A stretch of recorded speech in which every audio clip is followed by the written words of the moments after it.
అదే కదా చెప్తున్నా. ఆయన చర్యలు మీరు చూశారు కదా.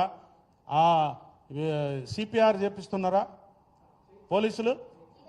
చెప్పేది వినండి. చూస్తానా మనిషి వచ్చిందమ్మా, చూస్తారు ఏదో ఇష్యూ అయింది వెళ్ళిపోతారు కదా. ఇక్కడ ఎందుకుంటారు? ఇప్పుడు నేను ఇక్కడ వచ్చినా బయట ఏదో ఇష్యూ జరుగుతుంది, మీరు ఉంటారా? వెళ్ళిపోతారు. అదేదో ఇంపార్టెంట్ అని పోతారు. అక్కడ ఏదైనా ఒక బ్లాస్టింగ్, ఒక కొట్లాట, ఒక దొమ్మి, ఒక అల్లరి కనపడితే ఉంటారు? ఉండరు కదా. ఇప్పుడు పోలీసు అనేవాడు కూడా మనిషే. కానీ నీకు డ్యూటీ ఎక్కడి నుంచి ఎక్కడికి వేసినాం? డ్యూటీలో ఉన్నవాళ్ళు అందరూ నీ దగ్గర కూడా కొంతమంది ఉంటారు, డయాస్ మీద ఉంటారు, టైలెండ్లో ఉంటారు, ఊరు బయట ఉంటారు, టాయిలెట్స్ దగ్గర ఒకడు ఉంటాడు, ఒక బందోబస్తు ఎట్లుంటుంది అట్లుంటుంది. నీ దగ్గర ఉన్నవాడు చూడవచ్చు, చూడలేదని నేను అంటలేం.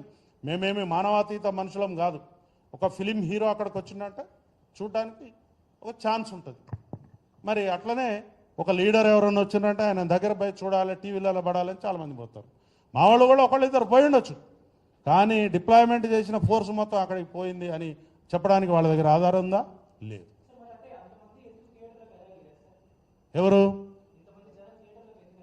బౌన్సర్లు వెళ్ళిపోయారు కదా, ఆల్రెడీ థియేటర్ని నింపి పెట్టుకున్నారు. నేనేమంటున్నా, I'm not talking about theatre. బయట ఏదైతే ప్రదేశం ఉన్నదో అది పబ్లిక్ గ్యాదరింగ్కి అనువుగా లేదు అనే విషయాన్ని ఆ కన్సర్న్ పోలీసు వారికి చెప్పారు. చెప్పిన తర్వాత కూడా నేను 10 అడుగుల దూరమే జులూస్ తీస్తా, 5 అడుగుల దూరమే జులూస్ తీస్తా అంటే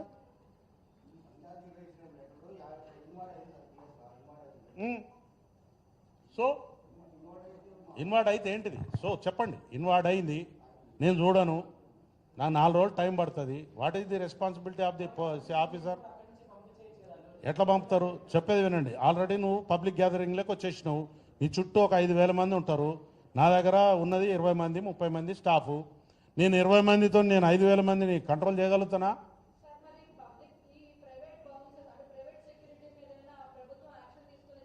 పక్కా తీసుకుంటారు, పక్కా. చెప్పేది వినండి, ఒక నిమిషం వినండి. ప్రైవేట్ సెక్యూరిటీ అనేదే private, it is a private. వాడు చట్టానికి అతీతుడు కాదు, చట్టంతోనే పనిచేయాలి, ఆయన చట్టంతోనే పనిచేయాలి. He is not suppose to throw anyone. నువ్వు నీ మనిషికి చుట్టూ ఉండండి, దానికి ఒక ప్రొసీజర్ ఉంటుంది, రోప్ ఉంటుంది, దానికి ఒక అడ్వాన్స్ పైలటింగ్ ఉంటుంది, అన్నీ ఉంటాయి. అది పోలీసు వారు నీకు ప్రొటెక్షన్ ఇస్తే ఇవన్నీ జరుగుతాయి. నువ్వు ఎవరినో చదువురాను అంటే ఆ పర్టికులర్ డిపార్ట్మెంట్లో అనుభవం లేని వాడిని తీసుకుని వచ్చి బాగా కండలు బాగున్నాయని చెప్పి నువ్వు వాడిని దొబ్బే ఈయన దొబ్బే అంటే జైలుకు పోతారు. ఏం జరుగుతుంది? చట్టం ఆ పని చేస్తుంది. ఇప్పుడు ఆయన మీద కేసులు పెట్టారంటున్నారు. మరి కేసులు పెట్టారంటే నువ్వు దాన్ని ఎక్కడ ఛాలెంజ్ చేయాలి? మీడియా ముందు ఛాలెంజ్ చేయాలా? మనం కాదు కదా అథారిటీ. మీరు చాలా డిఫరెంట్ వ్యాఖ్యానాలు వచ్చినాయి. I don't want to go in to those debates. ఆ వ్యాఖ్యానాల్లోకి నేను పోదలుచుకోలే. ఎందుకంటే నాది ఒక ఎయిమ్ ఉంది, నా యొక్క ఫ్యామిలీస్ మీద, నా యొక్క సహచరుల మీద, నా యొక్క డిపార్ట్మెంట్ మీద మీరు ఇష్టం వచ్చినట్టు మాట్లాడితే మాత్రం సహించం. ఒకవేళ మేము తప్పు చేసినాం, తప్పు చేస్తే మా సీనియర్ అధికారులు ఉన్నారు, దాని మీద ఇంకొక అధికారం ఉంటుంది, దాని మీద ఇంకొక అధికారం ఉంటుంది మా మీద యాక్షన్ తీసుకోవడానికి. But you are not suppose to insult before the public. మీరు మీ వ్యూస్ చెప్పచ్చు, నేను కూడా చెప్పినా కదా. నేనేమన్నా చెప్పినా చెడ్డ మాటలేం చెప్పలేగా. ఎవరు? నేనేమి అను కానీ నేను ఒక సమాజానికి గరీబోళ్లకు ఒక విషయం చెప్తా. నేను అదే చెప్తున్నా, నేను సమాజానికి పేదవాళ్లకు అప్కమింగ్ మిడిల్ క్లాస్ ఫ్యామిలీస్కి ఏం చెప్తున్నా అంటే, నీకు ఒక 10-15 రోజులు ఆగితే ఓటీటీ ప్లాట్ఫామ్ మీద రూపాయికో 20 రూపాయలకో వచ్చే సినిమాను నీ జీతం సగం జీతం కష్టపెట్టుకుని పోయి వాని బొంద మీద కొట్టదు.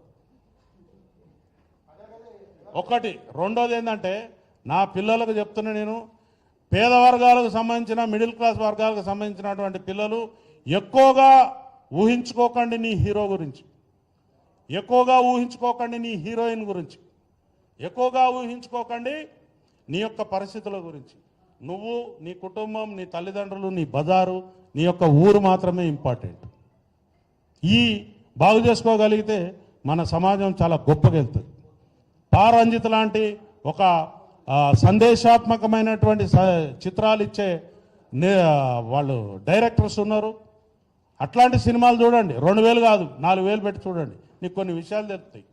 ఎక్కడ చట్టం ఏం చేస్తుంది, ఎక్కడ పోలీసు వారు అతిక్రమించొద్దు, ఎక్కడ వకీలు అతిక్రమించొద్దు, ఎక్కడ మనం జీబ్రా లైన్స్ అతిక్రమించొద్దు. చట్టం అంటే నువ్వు నీ యొక్క స్ట్రెంగ్త్ ఏంటో నీకు తెలుస్తుంది. నేను అవార్డు గురించి నాకు తెలియదు భయ్. ఇప్పుడు చెప్తా ఏనండి, అది తెలుసుకుంటే నీ హక్కుల గురించి తెలుస్తాయి. ఆ సినిమా గురించి తెలుసుకుంటే నీ హక్కులు తెలుస్తాయి. అమ్మా నేను ఆల్రెడీ చెప్పేసిన, ఐ హ్యావ్ టోల్డ్ మా యొక్క మమ్మల కెలకద్దు రీజన్ లేకుండా మీరు ఇబ్బంది పెట్టినంటే మాత్రం